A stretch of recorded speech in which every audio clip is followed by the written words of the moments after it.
खंडवा की जो घटना है वो दिल दहला देने वाली घटना है। ऐसा जघन्य अपराध मध्य प्रदेश में हुआ है और जैसा निर्भया कांड दिल्ली में हुआ था उतना ही दर्दनाक और उतना ही शर्मनाक कांड हमारे मध्य प्रदेश में हुआ है। और महिला ट्राइबल समाज से आती हैं। जिस वक्त ये घटना हुई उस समय हमारे जो ट्राइबल विभाग के मंत्री हैं वो भी गायब हैं। अब ट्राइबलों को न्याय दिलाने के लिए जिनको मंत्री बनाया वो मौन भी हैं और वो लापता भी हैं। और जहाँ तक उनके गृह जिले का मामला, मेरी जानकारी अनुसार उनकी खुद की विधानसभा का मामला है। ऐसे दर्द के समय पर मुझे लगता है चाहे वो ट्राइबल मंत्री हो चाहे मुख्यमंत्री हो, उनको उस परिवार के बीच में होना चाहिए, उनकी सहायता के लिए होना चाहिए। मध्य प्रदेश में गृह मंत्री कोई है ही नहीं, सबको इतना मंत्रालय से मोह है कि माननीय मुख्यमंत्री जी स्वयं इस मंत्रालय को रख के बैठे हैं, ना लगाम लगा रहे हैं इन घटनाओं के ऊपर और ना ही किसी प्रकार की प्रतिक्रिया या कोई कार्रवाई या ठोस एक्शन हो रहा है। तो ऐसी स्थिति में मुझे लगता है पूरा प्रदेश में जो कानून की व्यवस्था है दिन प्रतिदिन बिगड़ती चली जा रही है। और जो घटना वहाँ हमारी बहन के साथ हुई है, मैं मांग करता हूँ कि दोषियों को फांसी की सज़ा मिलनी चाहिए और इस प्रकार की सज़ा होनी चाहिए कि आने वाले समय में ऐसे अपराधों पर लगाम लग सके। सरकार तो कहती है सर हमने फांसी की सज़ा का प्रावधान किया, लेकिन रिकॉर्ड ये कहता है कि अब तक किसी को फांसी हुई ही नहीं है। देखिए, विधानसभा के रिकॉर्ड में खुद स्वीकार किया गया कि प्रत्येक दिन में कम से कम 20 बलात्कार की घटनाएं अन्य जगहों पर मध्य प्रदेश में होती हैं।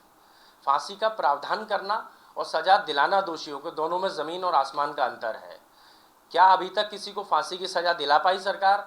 नहीं दिला पाई। तो सिर्फ प्रावधान करना और बाद में उन दोषियों को संरक्षण कभी पुलिस का मिल जाता है, कभी अन्य अपराधियों को या अन्य नेताओं को भाजपा का मिल जाता है। तो ये तो सिर्फ भाषण वीर सरकार है।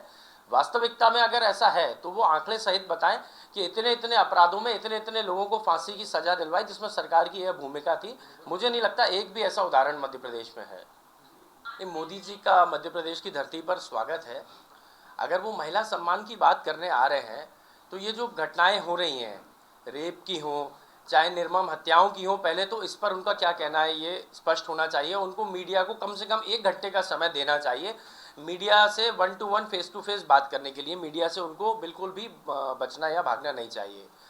दूसरी बात, यदि वो महिलाओं का सम्मान वास्तविकता में करते हैं हमारे प्रधानमंत्री नरेंद्र मोदी जी, तो जो घटना मध्य प्रदेश में घटित हुई, कर्नल सोफिया कुरैशी के खिलाफ जो वक्तव्य दिए गए, सेना के खिलाफ जो वक्तव्य दिए गए विजय शाह जी द्वारा, उस पर उनको अपना स्पष्टीकरण देना चाहिए कि क्या वो विजय शाह जी के बयान का समर्थन करते हैं।